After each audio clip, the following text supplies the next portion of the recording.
welcome back to the Trauma Therapist Podcast. My name is Guy McPherson. My mission is to help trauma therapists be their incredible selves, to be human, to be real, not just a clinician.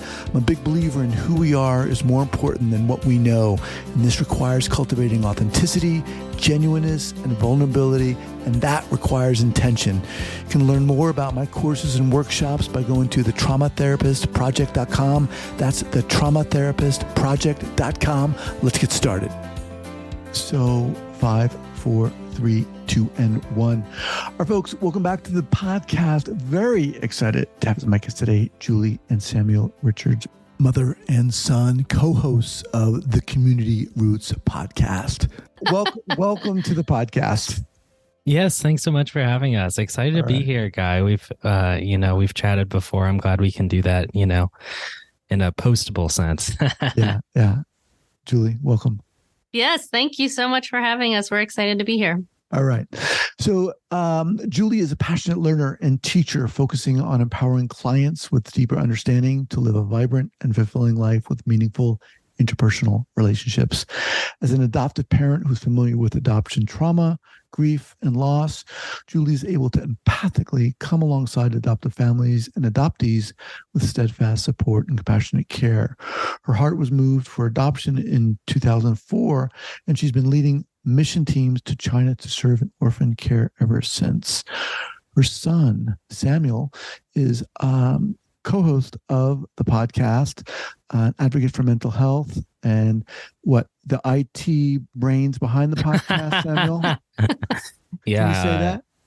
Yeah, I do all the editing and stuff like that. And so all the pain that went with, years of doing that. But yeah, I think that sums it up pretty good. I'm realizing maybe I should have sent a better intro than what we had. But I'm flattered. Thanks, Guy. Yes, that sums it up pretty well. You're welcome. All right, so let's jump in here. How did this all start for you?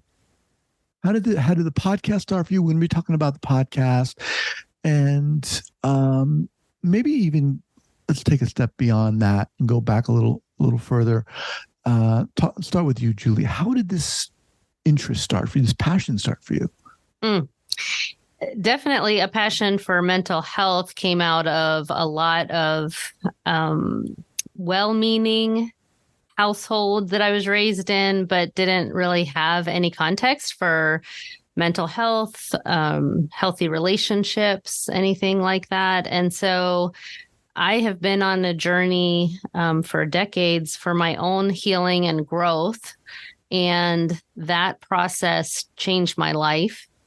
Changed my parenting. I was talking to our daughter is getting married in 2 weeks, and she was telling me that she remembers the first half of her childhood, and she remembers like when things changed and we became almost a different family because so much emphasis was put on mental health and relationships. And so I think pursuing that with all my heart from the standpoint of how do we heal, how do we grow, how do we be just healthy humans. And really that passion spills out into all of my different relationships as just a wife, a mom, a friend, a therapist, just is life. It's a life-giving, lifelong process for me.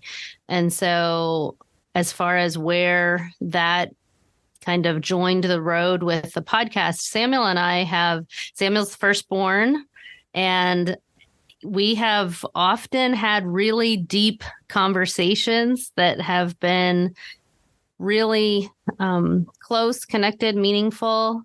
And I remember the day that we were in the kitchen and he was asking me, Mom, how do you change the world?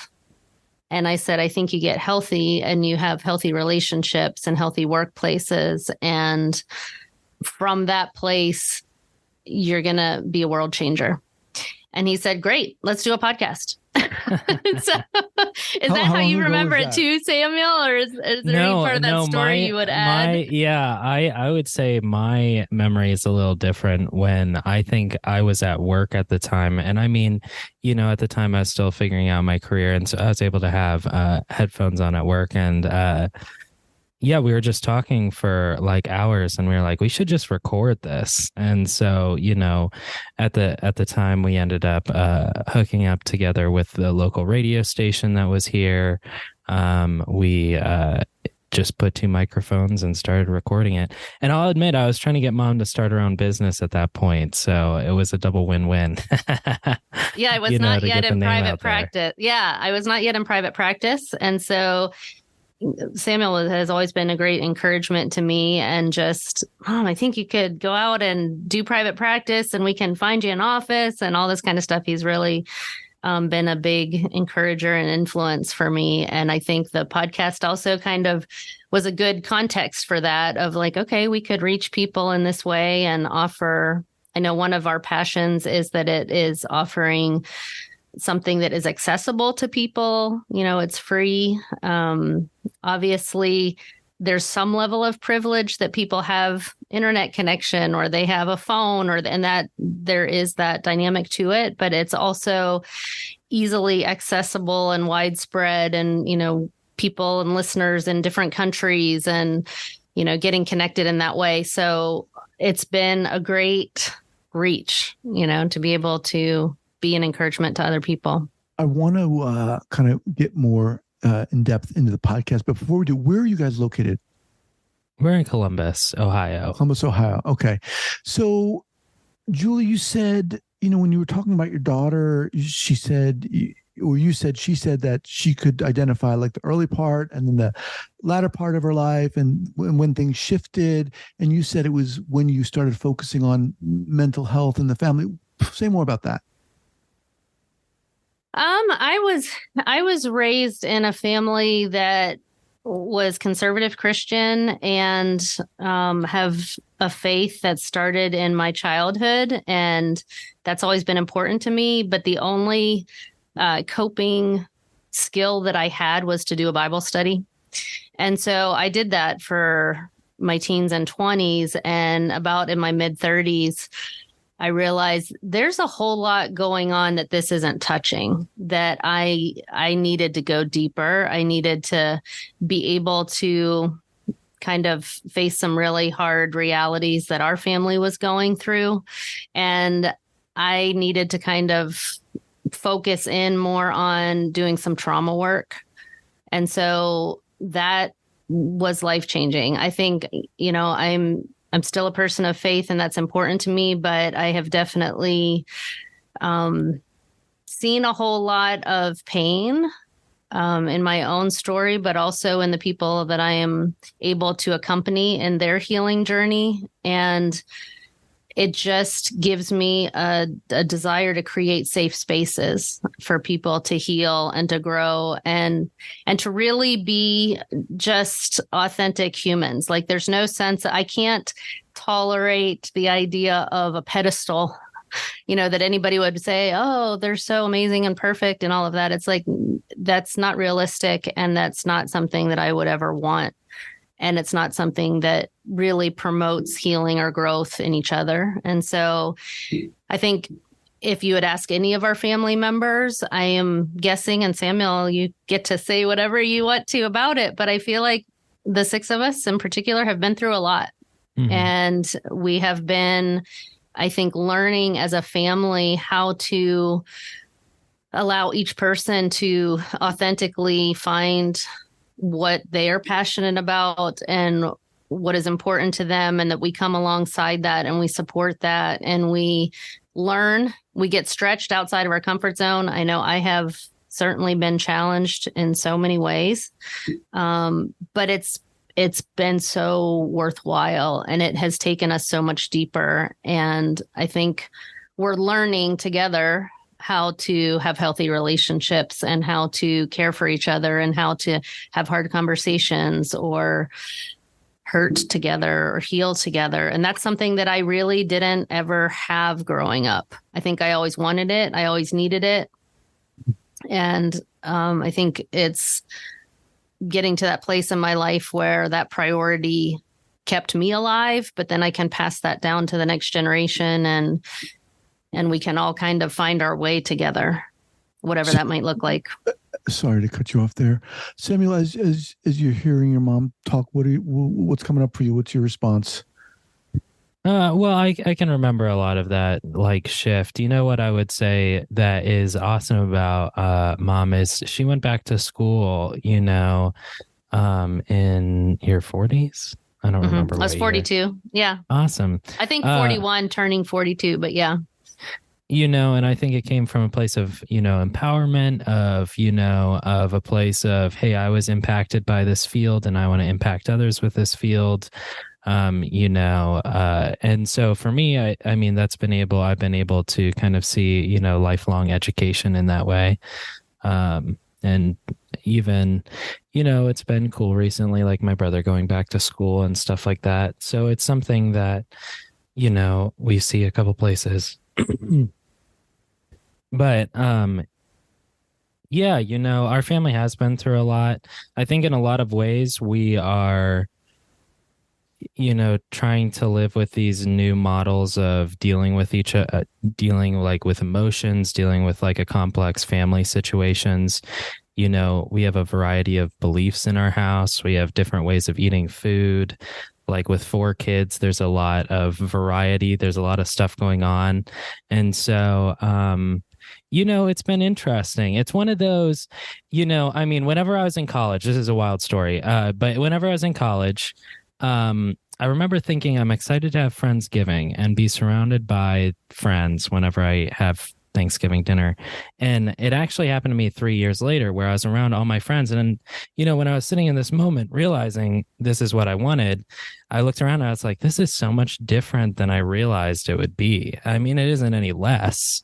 It's just different and deeper than I thought it would be. And in that same way, that's probably our family system where, if you'd say, Samuel, at 28, what would your family look like? It probably wouldn't look like what it is right now. But it is still a really cool, deeper thing that, we've found ways to, grow together and still grow independently and kind of improve on or just kind of change and put our own flair on what living as a Richards may be. And so that's pretty cool. Look, you both have a pretty awesome dynamic. And if your podcast is anything like this, I'm sure it's amazing. We're going to get more into that. I just want to remind everyone, speaking with Julie and Samuel Richards, mother-son team, co-host team of the Community Roots podcast. We're going to talk more about that. I just want to pause here for a moment to thank our sponsors. All right. So you said, you guys were sitting around, you were having these amazing conversations, and you were like, we got to start a podcast. So how did that evolve? How did it practically, literally take off? So I had been working with a group nearby called the Columbus Free Press, and they, in their backyard in this carriage house, it's a mansion in downtown Columbus, and in their backyard they have a carriage house that used to be a place for horses, but they redid the inside. It's now the headquarters of a radio station, Free Press area, where they publish articles. But anyway, so they have a radio station, so we thought, hey, they've got a recording studio, let's do it. They said, hey, it sounds like a great idea. Let's just come out.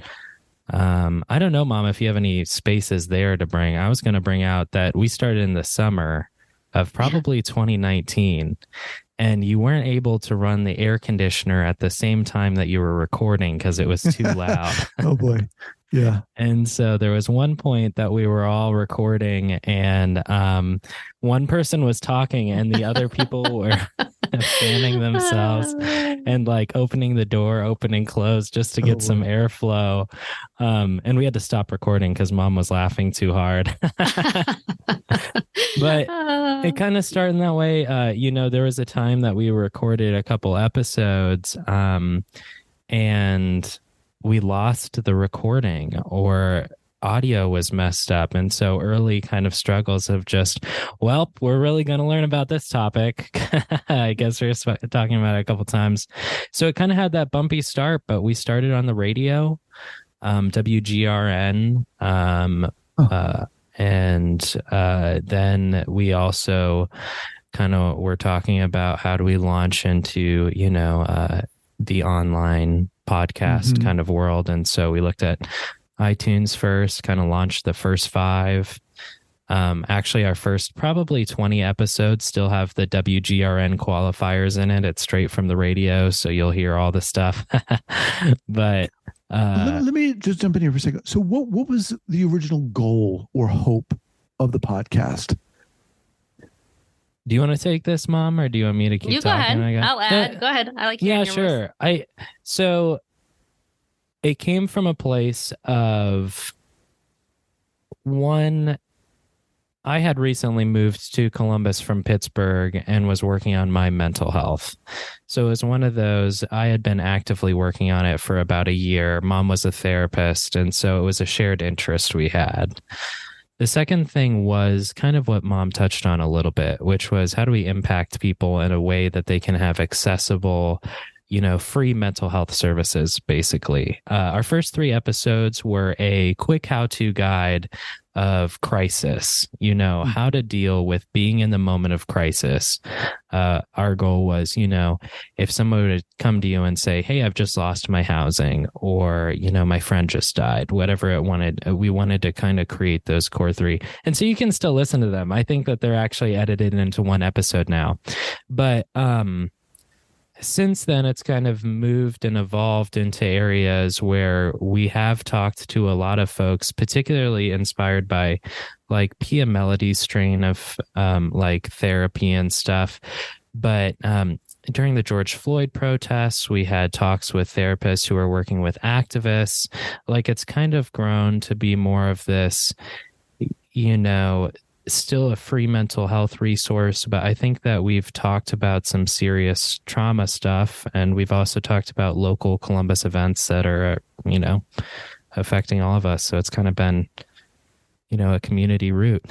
Yeah, I would also add, just probably with the pandemic, there's such a sense of isolation, that people really stayed home a lot, worked at home a lot.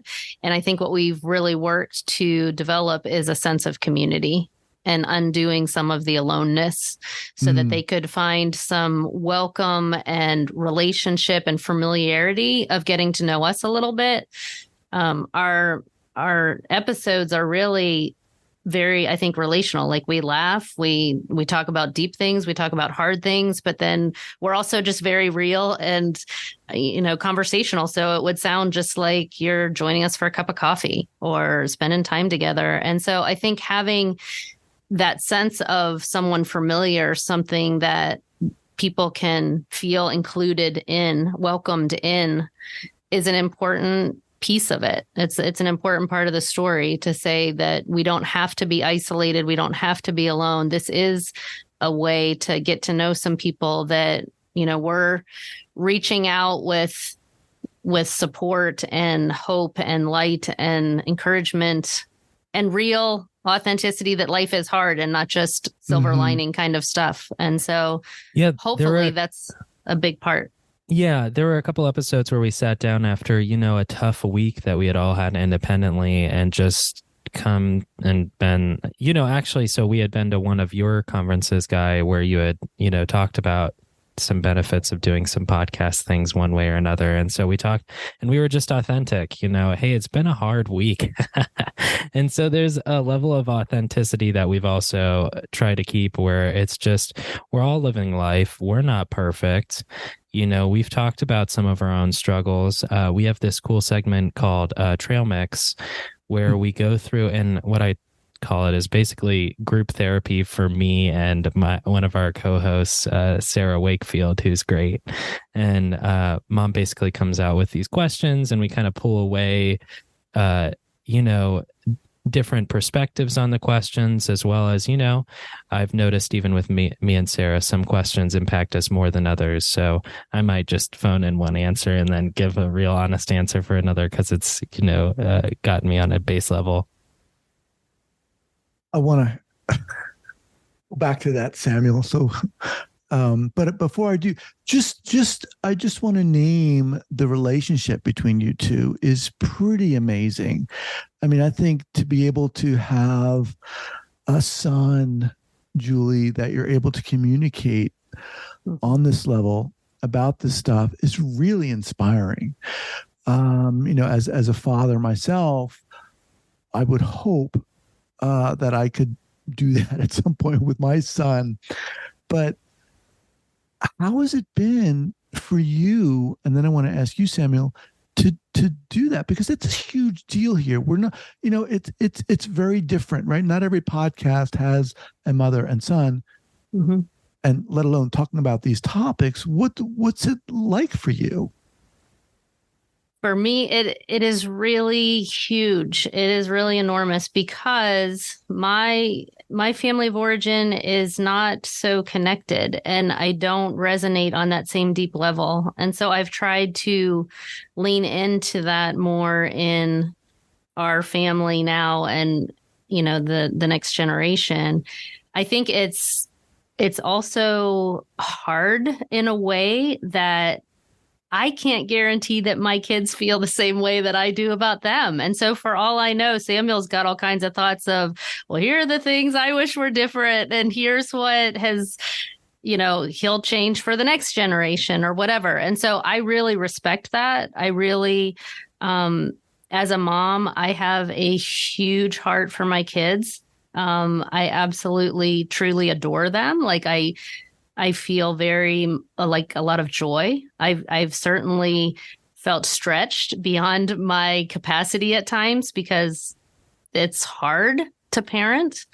But the relationship really matters to me. And so I hope whenever they reflect as I go into eventually, my later years, that it'll be a good feeling of something that they feel connected and supported and loved. That's certainly been my hope. But at the same time, I also respect that I don't know how it lands for them. And so I find myself asking questions like that. And I don't know if they ever want to be that honest with me or not. And so I think that's the hard part. You know what I mean? What's good about me being the host of this podcast. You can ask the hard question. What do you say? Seriously, I mean, what's your take on having your mom, doing this podcast with your mom? And yeah.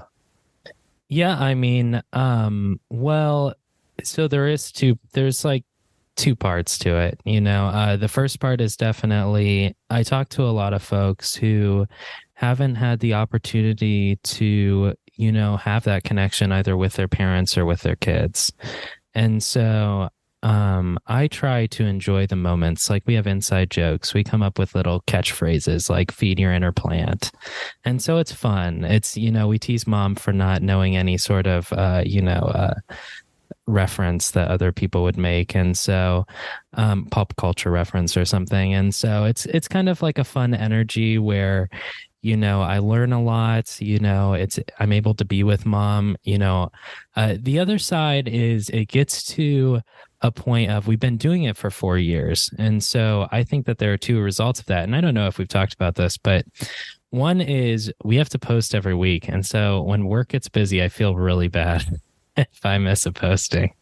And that stress kind of adds up. But, we have a good dynamic, the two of us. And then the second thing is, sometimes the project is exciting that's what we'll talk about, where we'll be together for, an extended amount of time, and we'll be talking about a lot of podcasting stuff. And so overall, I would say I'm excited to continue to Community Roots. I know what we would like to get it to a point is when we're like emceeing therapy events. But, and that's just because, that's something we've talked about before. But I'm down to keep going. I think overall, we have been able to talk weeks on end, like week after week. We've been able to, hear each other's voices past, 18, which is hard to do. We meet up more often, and, we've even been able to transition through COVID. It's kind of proven some things, like right now, mom's at her office and I'm at my work from home area. And so it's not even something that physical presence, like we've kind of even gone to a point where, we're just able to work together. And then kind of something you highlighted before is the cool dynamic we've built. Sometimes we start episodes and we don't know even the next thing that's going to come out of our mouth, but we're able to wing it. The 1-2, we have Sarah Wakefield, who's really great as well. And is she just a friend? She's not. Yeah, she was a guest on our podcast. Okay. And she's Mom's friend. But it's really grown into a, dynamic of the three of us. I think she's been the host or co-host for like 2.5, 3 years now. Oh, wow. Okay. So I would say it's awesome. It's a great experience. I think that I'm going to look back, and we have such a treasure trove of videos and audio and stuff that I wonder how many outtakes I have. That would be an interesting thing. That'll just be, but it was cool too. My youngest daughter was driving, traveling over the Labor Day holiday. And she just sent a message that she was like, I've been listening to Community Roots. And she's like, Mom, you have such a soothing voice, a soothing podcast voice or something. And I thought, that is pretty neat that we have these conversations and these collections where we have each other's voices recorded, that at any time you feel like you want to bridge the distance or the miles, or just kind of hear that familiar voice, even within the context of our family. I feel like that's a gift. I know I love hearing Samuel's voice. I mean, it's a gift to have each other's voices. And so that's a pretty neat little bonus, I think. And in terms of like, what is our family's impact on, the world, or even like the collective footprint? If you'd Google our names, what would come up? It would be, Emma's wedding photography and Community Roots and your therapy. So I think it's a good impact, in general, like a thing. We have a couple episodes with me, Mom, and Dad. So that's pretty like impactful. We have episodes with me and Mom and my youngest sister. So it's almost like a treasure trove of our history in that way, but as well as an accessible resource. Has it been challenging to open up to each other in this process, or did it just happen from the get-go? Has it evolved to a certain degree? Your ability to share your quote unquote imperfections and your mental health struggles, each of you. I'll go first because Mom can answer however she'd like. But I would say that whenever our relationship has been built on trust before this. And so we've routinely had conversations about mental health. Like Mom has been a big support before this podcast. And so this is, at least in my eyes, not necessarily a growth necessarily of our relationship, rather a solidification of like what it has been.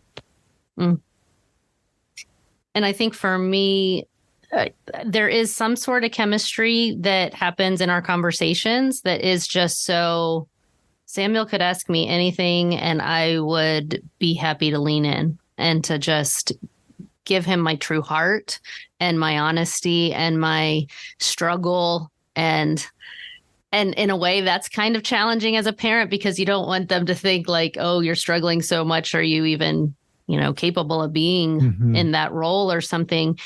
But instead, I think part of the sadness of my family of origin not being closer is that there isn't that interpersonal connection and sharing, and in some ways just being known. And so for me, I'm really passionate about, I'm going to show up with all of me as a parent, as a mom, as a person. And so probably, I don't know, my 4 kids have different personalities, each one of them. Some of them are probably like, too much, that's enough, we don't need to keep talking. And others might be like, we could talk the night away. I mean, for hours on end. And, I do my best to really support what each person needs or wants. I think from my standpoint, I always love being close, and I love sharing, and I love depth. Like, I tend to not really be very good at small talk. And that's part of the pop culture reference of me going like, I don't really know what people are talking about with various references. I'm more about the get to the heart, and not that everything has to be serious by any means. We have great memories of lighthearted fun, and my passion for football, and the rest of the family just amused by watching me watch football. But it's just, there's a richness in that, just a connection in that really matters to me. And so I do my best to not overpower with that they're like, oh gosh, here goes mom, or anything like that. I don't know if they think that. They might think that, but I do try to, like, that's probably my challenge. But as far as willingness to open up or let guard down, I feel like I'm all in. I'm like, that's what life is about to me. Yeah. I mean, I think that's beautiful. And I appreciate what you said, Samuel, as well. I think for you, Julie, the modeling that is going on for your son, I think is incredible, to be able to model being all in and showing up and being authentic and being willing to say, you know what, I don't know what the hell is going on, or I'm hurting in this area, or this is a challenge in this area. Because let's face it, we're all going through stuff to a certain degree. Mm-hmm. All of us, it's just part of being human. All right, look, guys, as we wind down here, how do people get in touch with you? I mean, this is incredible. I remember talking to you both a while ago, but I don't remember the connection you guys had, and it's so, and not just the connection, but your ability to hold each other's space and to create this amazing, podcast is crazy. It's amazing. How do people find out about the podcast? Yeah, so at this point you can just Google Community Roots. Roots is spelled routes. You can also we're on Spotify, we're on iTunes. Mom has a website up with the entire archive. You can go to jhrcounseling.com. But yeah, we have some awesome stuff. We've really grown. We like segments. So we have different artwork for a lot of our things. And we have Trail Mix, like I had mentioned before, which is kind of like a collection of questions. We have Deep Breath that comes out every other week, which is, one of the hosts, normally Mom, just taking 5 minutes out of your day to kind of talk about a mental health uplift. We have Off the Beaten Path, where we have guests come. And so, it's one of those, if you just pull up our page, you'll kind of see a variety of what you might find interesting, influential art authors, therapists, or even just, regular folks that are going through the struggles that, at least I'm going through. So yeah. I don't know Awesome. if Mom would add anything else, but that's how I would just add like the meaning that we put in with the name of Community Roots, like Samuel said routes. I thought that was funny. So ROUTES is how we spell the name of the podcast, but that kind of represents a pathway that we are coming alongside of people in this journey, in this kind of pilgrimage called life. But then it's also a double meaning of the roots, of the depth of how do we go deeper? How do we grow? How do we feel grounded and supported and see that over time? So we really liked the double meaning of it. We just have to spell it for people so they can find it. Time, yeah. And then when you see the logo, we had a dear friend of Samuel's, Alexander Wells, that did the logos for us. The main logo for Community Roots are like little houses, and a little sun. And it's just this sense of community, of relationship, of connection, and all of that. And so all of our segments are super fun too. And people might identify with one or another, and they have their own logos too, but they're under that umbrella of Community Roots. Community Roots. Awesome. We'll have that linked up here at the show notes page at the traumatherapistpodcast.com. Folks, I'm excited to get this out there and help you get the word out about the podcast. You folks are welcome back anytime. Thank you so much. I appreciate it, guy. This has been great. All right. We'll be in touch. So great to be with you. Thanks.